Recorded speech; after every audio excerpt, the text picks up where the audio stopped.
আসসালামু আলাইকুম ভিউয়ার্স, আপনারা সবাই কেমন আছেন? আল্লাহর অশেষ রহমতে আমরা ভালো আছি। আমি আবারও চলে আসলাম আপনাদের মাঝে আরেকটি রেসিপি নিয়ে। আজকে আমি তৈরি করে দেখাবো ভিউয়ার্স, মূলা দিয়ে চিংড়ি মাছের ভাজি। এটা তৈরি করা খুবই সহজ, আমি আমার মতো করে তৈরি করব। আপনারা দেখুন, ভালো লাগলে অবশ্যই পাশে থাকবেন ভিউয়ার্স। এখন আমি তেলটা দিয়ে দিলাম। তেলটা দেওয়ার পরে পরিমাণ মতো পেঁয়াজ কুচি দিয়ে দিলাম। এর আগে আমি অনেকগুলো রেসিপি আপনাদের মাঝে শেয়ার করেছি, যদি সেগুলো না দেখে থাকেন অবশ্যই দেখে আসবেন। ভালো লাগলে সাবস্ক্রাইব করে রাখবেন। তার চেয়ে ভালো লাগলে প্রিয়জনদের মাঝে আমার রেসিপিগুলো শেয়ার করে দিবেন ভিউয়ার্স। এখন আমি ভালো মতো করে একটু পেঁয়াজটাকে নরম করব। তার আগে আরেকটু তেল দিয়ে দিই, তেলটা কম হয়ে গিয়েছে। অবশ্যই তৈরি করবেন, অনেক ভালো লাগবে। শীতের সময় টাটকা সবজি দিয়ে সব কিছুই ভালো লাগে, তাই না ভিউয়ার্স? তাই আমি শীতের মূলা দিয়ে আমি চিংড়ি মাছের ভাজিটা তৈরি করব। আপনারা দেখুন। এখন ভালো মতো করে নরম করে নেই পেঁয়াজটা। ভিউয়ার্স, আমি পেঁয়াজটাকে নরম করে নিলাম। এখন পরিমাণ মতো চিংড়ি মাছ এটা দিয়ে দিব। অবশ্যই তৈরি করবেন, ভালো লাগবে। এখন আমি ভালো মতো করে চিংড়ি মাছটা দিয়ে 3 থেকে 4 মিনিট এটাকে একটু ভেজে নিব ভিউয়ার্স।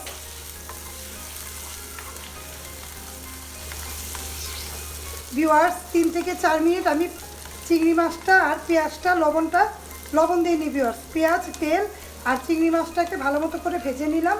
এখন আমি পরিমাণ মতো লবণ, হলুদের গুঁড়ো, মরিচের গুঁড়ো অ্যাড করে দিলাম ভিউয়ার্স। দিয়ে একটু পানি অ্যাড করে দিব মশলাটা কষানোর জন্য। তারপর নাড়াচাড়া দিই ভিউয়ার্স। ভালো মতো করে আমি চিংড়ি মাছের সাথে লবণ, হলুদ, মরিচের গুঁড়ো দিয়ে একটু নাড়াচাড়া দিলাম। চুলা কমিয়ে রেখেছিলাম। এখন আমি দেশি মূলা ভালো মতো করে এমনি করে কুচো করে নিয়েছি, তারপর সিদ্ধ করে নিয়েছি লবণ দিয়ে ভিউয়ার্স। এটাকে দিয়ে দিব। ভাপিয়ে নিয়েছি, ভাপিয়ে নিতে হবে।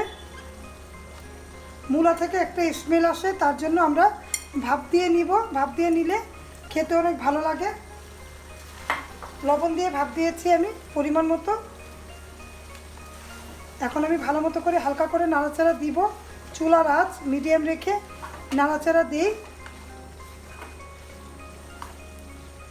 আর যারা যারা ভিউয়ার্স আমাকে এখনও সাবস্ক্রাইব করেননি, তারা প্লিজ একটা সাবস্ক্রাইব করে বেল আইকনটা অন করে রাখবেন। আমি ভিডিও দেওয়ার সাথে সাথে আপনাদের মাঝে পৌঁছে যাবে আমার ভিডিওটা। আর আমি এরই মাঝামাঝি রিমনা ব্লগ নামে আমার একটা চ্যানেল আছে, আপনারা চাইলে ওটার মধ্যে একটু ঘুরে আসতে পারেন। ওইটা আমার রেগুলার ব্লগ, ওটার মধ্যে আমি প্রতিদিনই ব্লগ দিই। আর রেসিপিগুলো আমি সপ্তাহে 2 দিন দিই, বুধবার আর সোমবার ভিউয়ার্স।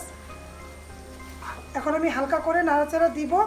নাড়াচাড়া দিতে হবে 2 থেকে 3 মিনিট। এভাবে করে চুলার আঁচ মিডিয়াম রেখে নাড়াচাড়া দিব ভিউয়ার্স। আমি ভালো মতো করে 3 থেকে 4 মিনিট মাছ যাতে না ভাঙে এই পর্যায়ে এভাবে করে নাড়াচাড়া দিয়েছি। দেখুন কীভাবে করে নাড়াচাড়া দিয়েছি। আপনারা এভাবে 3 থেকে 4 মিনিট নাড়াচাড়া দিবেন।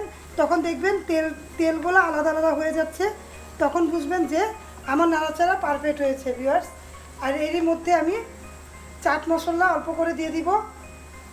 এটা চাইলে দিতে পারেন, না চাইলে আপনারা স্কিপ করতে পারেন। আমি দিলাম, খাবারের স্বাদ বেড়ে যায়।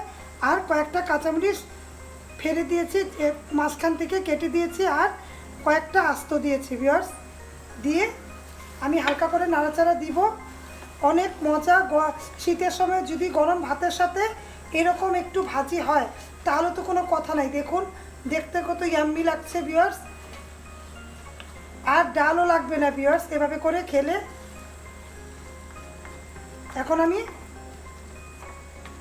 একটু ঢাকা দিব, 2 মিনিটের জন্য ঢাকা দিব, কারণ আমি কাঁচামরিচটা দিয়েছি তো। 2 মিনিটের জন্য একটু ঢাকা দিব, তাই 2 মিনিট পরে আমি আসি ভিউয়ার্স। আমি 2 মিনিট পরে চলে আসলাম। দেখুন আমার ভাজিটা কত দেখতে ইয়াম্মি হয়েছে। আমি চুলা কমিয়ে দিলাম, সাইড থেকে তেলও এসে পড়েছে। তার মানে ভাজিটা আমার পুরো পারফেক্টভাবে হয়ে গিয়েছে। আর কাঁচামরিচগুলো একটু কাঁচা কাঁচা আছে।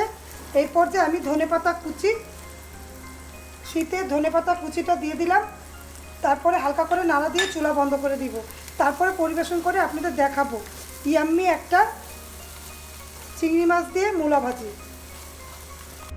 ভিউয়ার্স, ঝটপট করে তৈরি হয়ে গেল চিংড়ি মাছ দিয়ে মূলা ভাজি আপনারা অবশ্যই তৈরি করবেন, অবশ্যই ভালো লাগবে। শীতের সময় গরম গরম ভাতের সাথে এরকম ভাজি খেলে অনায়াসে 1 প্লেট ভাত আপনারা খেতে পারবেন ভিউয়ার্স। যদি ভিডিওটা ভালো লেগে থাকে অবশ্যই লাইক কমেন্ট শেয়ার করে দিবেন, সাথে থাকা বেল আইকনটা ক্লিক করে দিবেন। আমি সপ্তাহে 2টা ভিডিও দিই আপনাদের জন্য। যদি ভালো লাগে অবশ্যই পাশে থাকবেন ভিউয়ার্স। আল্লাহ হাফেজ, আসসালামু আলাইকুম।